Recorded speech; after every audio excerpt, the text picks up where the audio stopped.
La batalla de Saratoga y sus consecuencias. Antes de que Francia prestase intensa ayuda a los llamados insurgentes de América, nadie dudaba de la victoria inglesa. Inglaterra no tenía que allegar recursos ni grandes esfuerzos. George Washington inauguró su campaña con el sitio de Boston, que fue evacuada por los ingleses, lo que sorprendió a los norteamericanos. A continuación sobrevendrían, sin embargo, graves reveses. Los británicos enviaron a América un ejército potente y bien preparado, así como una parte considerable de su flota. Contra tamañas fuerzas, Washington no pudo mantenerse. Al abandonar sus fortificaciones a lo largo del río Hudson, las tropas inglesas pudieron marchar hacia el sur para introducir una cuña entre los estados septentrionales y los meridionales. La situación empezaba a ser crítica cuando la fortuna cambió de signo. Un ejército inglés que desde el Canadá avanzaba hacia el sur a las órdenes del general Burgoyne no pudo resistir los rigores de la naturaleza americana.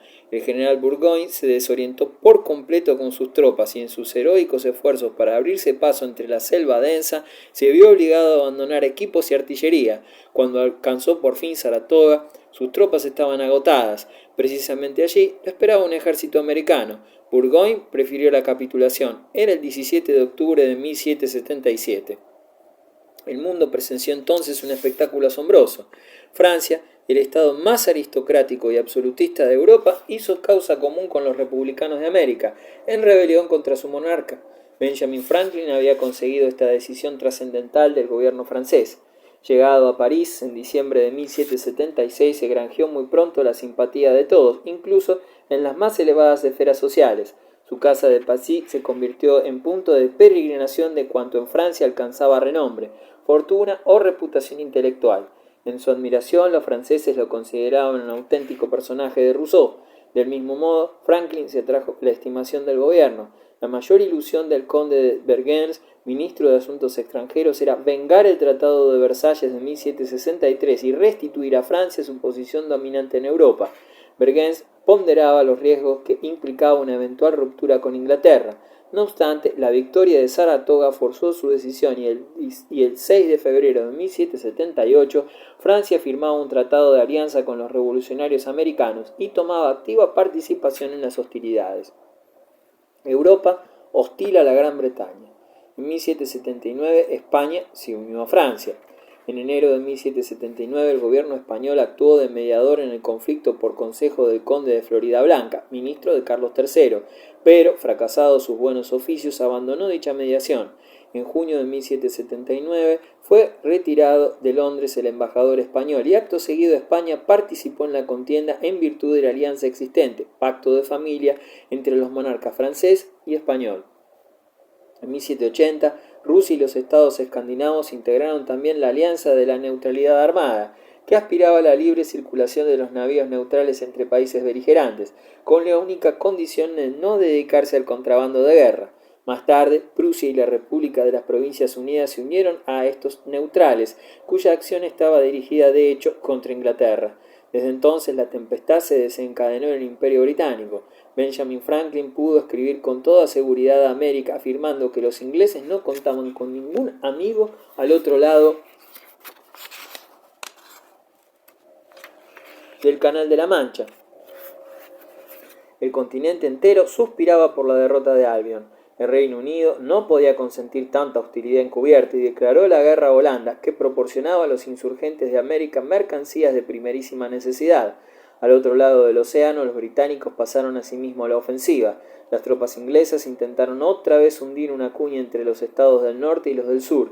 El gabinete de Londres parecía avisorar la posibilidad de romper la unión de los 13 estados, reconociendo la independencia de los del norte y del centro, a condición de que Inglaterra conservase Carolina y Georgia, lo que constituía una grave amenaza para los futuros Estados Unidos. Los éxitos militares alcanzados por las casacas rojas, incluso después del desembarco de un ejército francés, constituían otros tantos motivos para desanimar a los insurgentes, cuando se produjo otro acontecimiento decisivo. El ejército británico del general Cornwallis, que había penetrado en Virginia, se encontró sitiado en Yorktown. Para los ingleses la situación se hizo desesperada y al fin debió Cornwallis capitular el 19 de octubre de 1781. Aquel desastre simbolizaba el fin de la contienda. En opinión de Cornwallis, Hombre de gran experiencia, distinguido representante de la alta aristocracia británica y militar competente, Inglaterra no se hallaba en disposición de enviar otro ejército a ultramar. En febrero de 1782, un miembro de la Cámara de los Comunes pidió la palabra para reclamar la cesación de las hostilidades. Días después se aprueba una moción según la cual quienes promovieran la continuación de la guerra serían considerados enemigos de su majestad y del reino. El 20 de marzo, North se vio obligado a presentar su dimisión. El imperio examina su conciencia. Crisis de autoridad regia. En una fría velada de marzo de 1782, North tuvo la inmensa satisfacción de remitir al Parlamento la nota en que participaba la dimisión de su gabinete. A la sazón, diversos rumores circulaban en Londres. Decíase que el rey no quería a Rockingham como primer ministro a ningún precio, y los iniciados en la cosa pública susurraban que el monarca iba a abdicar y que Inglaterra se convertiría en una república. Lo cierto es que Jorge III había hecho redactar un acta de abdicación. Con el mayor pesar, su majestad comprueba que no puede ser más útil ya a su país, lo cual lo obliga a un acto que para él es el más doloroso de todos, abandonar para siempre la patria. Esta proclama la guardaba Jorge III bajo llave en un cajón de su despacho. No necesitó hacer uso de ella, porque el monarca logró constituir nuevo gabinete a costa de aceptar al marqués de Rockingham y lo que juzgaba su detestable programa, poner fin en el más breve plazo posible a la guerra de América y limitar los poderes de la corona. A las órdenes de Rockingham se hallaba el conde de Shelburne y Carlos Fox, en su cargo de ministro de Asuntos Exteriores. Fox recibió la misión de concertar una paz lo más honrosa posible, reconociendo la independencia de las colonias americanas. El elegante despreocupado se convirtió en otro hombre y no acudió más a su círculo de amistades. Sin embargo, un día de verano de 1782, Carlos Fox reapareció en el club. El príncipe de Gales, anota Horacio Walpole, ha comido con el señor Fox y han bebido regiamente. Carlos se dirigió después al Brooks Club, donde permaneció hasta las 4 y como era todavía muy temprano, decidió acabar la velada en White's Club. En aquellos momentos Fox había dejado ya de ser ministro. Rockingham murió de repente a principios de julio y como era preciso constituir nuevo ministerio, el conde de Shelburne tomó la delantera y obtuvo el primer cargo. Furioso, Fox rehusó lisa y llanamente seguir formando parte del gabinete, imaginando sin duda que Shelburne no podría prescindir de él y que acudiría humildemente a rogarle que participara de su equipo gubernamental. Decepcionado en esta esperanza, Fox regresó a su club y a sus antiguas distracciones, el juego y las mujeres. Entretanto, Shelburne trataba de dominar la situación. Entonces, para consolidar su posición en el Parlamento, Fox se apoyó en North, y así se anudó la famosa coalición Fox-North, que en un contemporáneo consideraba como la más indecente combinación nunca vista, ni siquiera en nuestra época. Fox, que pretendía dar un golpe decisivo a la autoridad del monarca, tomó entonces la ofensiva contra Shelburne, hasta hallar suficiente apoyo político en febrero de 1783. Shelburne viose obligado a retirarse. Fox y North fueron, por supuesto, los jefes del nuevo gobierno. El monarca hubo de aceptar indignado este nuevo ministerio. Cuando se le planteó la cuestión, Jorge permaneció mudo de furor un instante, ya que si detestaba a alguien en este mundo era precisamente aquel Carlos Fox, por disoluto, por pretender limitar las prerrogativas de la corona y todavía por algo peor, arrastrar a asiduo e íntimo amigo el príncipe de Gales. El rey estaba en absoluto seguro de ello, por caminos de perdición, pecado, alcoholismo y la más loca prodigalidad. Jorge III se propuso barrer a Carlos Fox tan pronto como pudiera. El trinomio Fox-North-Portland le correspondió concertar a fines de 1783 la paz de Versalles, con sus ex colonias y aliados. Parecía que el imperio británico se desmoronaba. Inglaterra reconocía la independencia de los Estados Unidos y le cedía el conjunto de los territorios situados entre el Mississippi y los montes Alleghany. España recibió la península de Florida y Francia algunos territorios coloniales de menor importancia.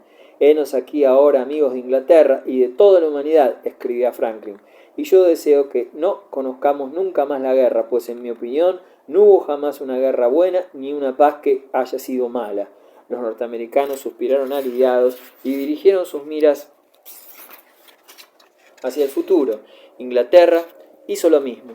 La mayoría de los ingleses se había resignado sin entusiasmo a este conflicto y presentía que no era una guerra justa, sino fratricida. En noviembre de 1783, Fox propuso a la Cámara un proyecto de reforma para la India, redactado en colaboración con Burke, cuyo objetivo principal era transferir a una comisión gubernamental la autoridad de la Compañía de las Indias Orientales. La sala se hallaba a rebosar cuando Fox tomó la palabra. Burke lo sucedió en la tribuna para describir a Fox como un héroe de la humanidad. Las miradas del mundo entero están fijas en él. Los comunes aprobaron el proyecto, pero al ser transmitido a los lores, el monarca decidió intervenir. A ningún precio quería que adquiriese carácter legal, ya que una votación afirmativa proporcionaría una fuerza enorme a la coalición Fox-North. Quien gobernase las Indias podría contar con numerosos partidarios, puesto que representaban entonces una copiosa fuente de riquezas y de posibilidades ilimitadas. El rey dio a entender que consideraría enemigos personales suyos a los miembros de la Cámara de los Lores que votasen a favor del proyecto, y así la India Bill fue rechazada. Este fracaso y el hecho de que el pueblo hubiera concebido creciente desconfianza con respecto al encantador, maestro hechicero, Fox, por haberse aliado a North después de haberlo atacado durante tantos años, hicieron pronto insostenible su posición, y en diciembre de 1783 el gabinete Fox-North presentó su dimisión. Los representantes de la nación sonrieron escépticos cuando se enteraron de la identidad del personaje a quien el monarca confiaba la formación del nuevo gobierno. Un joven de 24 años, miembro del Parlamento desde hacía 3 años a duras penas, se había convertido en el primer ministro de la Gran Bretaña, pero se trataba del hijo del conde de Chatham, y un buen linaje no se desmiente nunca. Guillermo Pitt el joven efectuaba su entrada en la historia. Guillermo Pitt el joven. Guillermo es mi esperanza y mi consuelo. Ciertamente el viejo Chatham tenía una opinión excelente de su hijo, y no debe extrañar su actitud, teniendo en cuenta que él mismo había enseñado al muchacho a leer y a hablar bien, y lo había aficionado a la literatura clásica.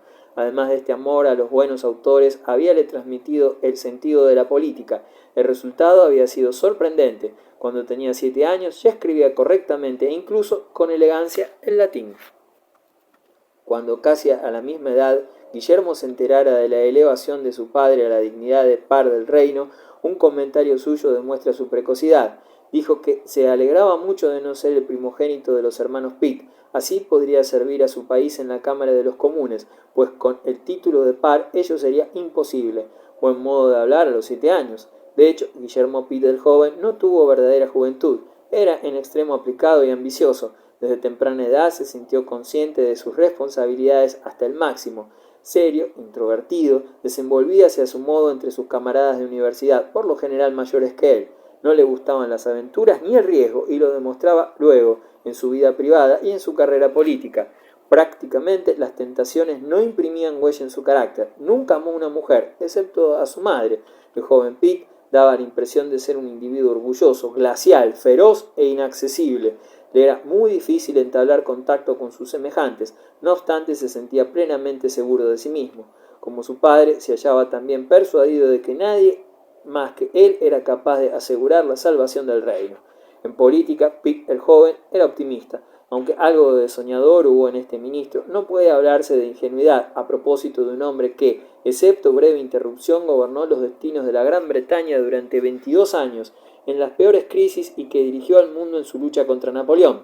Su mayor fuerza consistía en no desanimarse nunca. En cualquier circunstancia sabía conservar su sangre fría. Jamás perdió la confianza en su patria y en sí mismo. Pitt restaura el prestigio británico.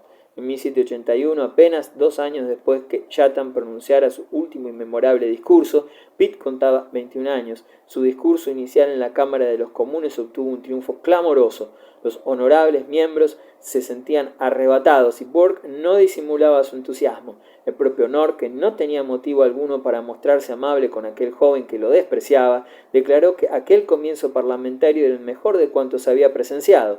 En lo sucesivo cesaron las sonrisas de conmiseración en los bancos de la asamblea cuando alguien pronunciaba el nombre de Pitt. Al contrario, se le escuchaba con la mayor atención. Los viejos parlamentarios, encanecidos en el oficio, presentían que este jovenzuelo llegaría a superarlos. Cuando en enero de 1784 Pitt hizo su primera aparición en el Parlamento en calidad reciente de primer ministro, el más joven primer ministro de toda la historia de Inglaterra, pronunció una declaración solemne que nos proporciona idea exacta de su carácter e intenciones. La pureza de corazón, mis principios y el interés general dictarán siempre mi conducta. No me rebajaré jamás hasta convertirme en instrumento en manos de un consejero secreto, pero tampoco, mientras tenga el honor de pertenecer a este gobierno, asumiré la responsabilidad de aquellas medidas que no haya adoptado yo mismo.